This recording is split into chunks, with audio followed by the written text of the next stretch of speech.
अंगणवाडीत पुन्हा परतल्या रेश्मा पारधी. चिमुकल्यांनी केले प्रेमाने स्वागत. पुणे जिल्ह्याच्या आंबेगाव तालुक्यातील अंगणवाडी सेविका रेश्मा पारधी यांनी अंगणवाडीतील मुलांना दिल्या जाणाऱ्या निकृष्ट दर्जाच्या पोषण आहाराबाबत आवाज उठवला होता. या प्रकरणानंतर त्यांच्यावर निलंबनाची कारवाई करण्यात आली.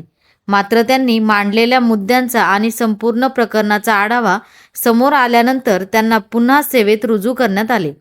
यानंतर आंबेगाव तालुक्यातील नंबरवाडी येथील अंगणवाडीत रेश्मा पारधी पुन्हा दाखल झाल्या. आज त्या पुन्हा त्याच अंगणवाडीत आपले कर्तव्य बजावत असून त्यांच्या उपस्थितीत मुले आनंदाने शिक्षण घेत आहेत आणि पोषण आहाराचा लाभ घेत आहेत. निकृष्ट पोषण आहाराविरोधात आवाज उठवणाऱ्या रेश्मा पारधी यांच्या पुनरागमनानंतर अंगणवाडीतील वातावरण पुन्हा आनंदी झाले आहे. आता तुम्हाला माहिती नाही काय काढलंय आपण ते आपण काल घेतलंय ना हे.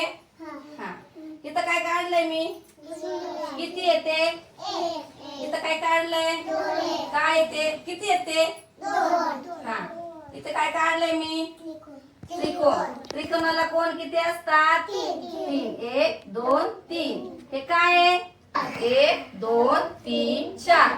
हे काय आहे हा हाताला किती बोट आहेत 5. मोज झाडे आहेत ती 1 2 3 4 5 6. किती आहेत 6. इथं काय काढलंय मी किती आहेत मोजा 1 2 3 4 5 6.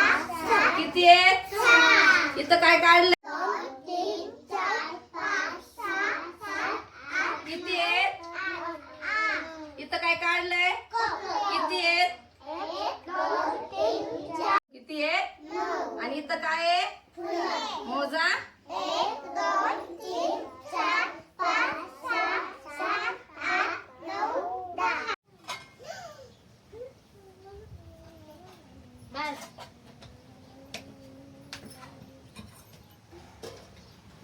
डाळ का डाळ भातच करते. आता ते शिजवीत नाही म्हटलं होतं ना डाळ भातच करते.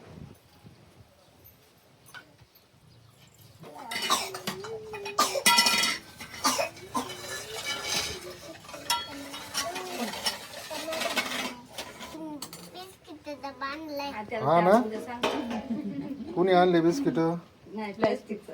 हा का डबे मोकळे घेऊन येतात.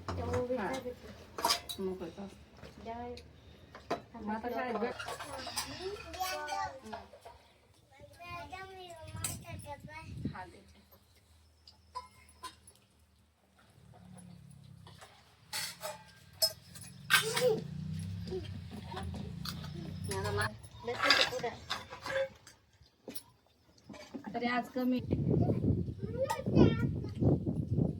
जोडा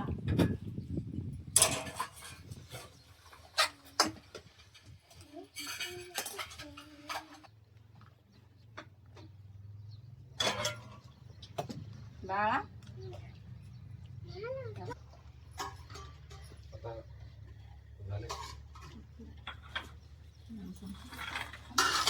श्लोक म्हणा चला. दुसऱ्याला भोजनाला बसा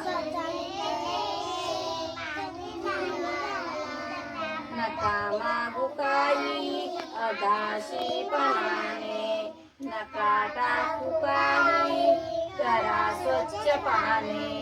जय जय रघुवीर समर्थ.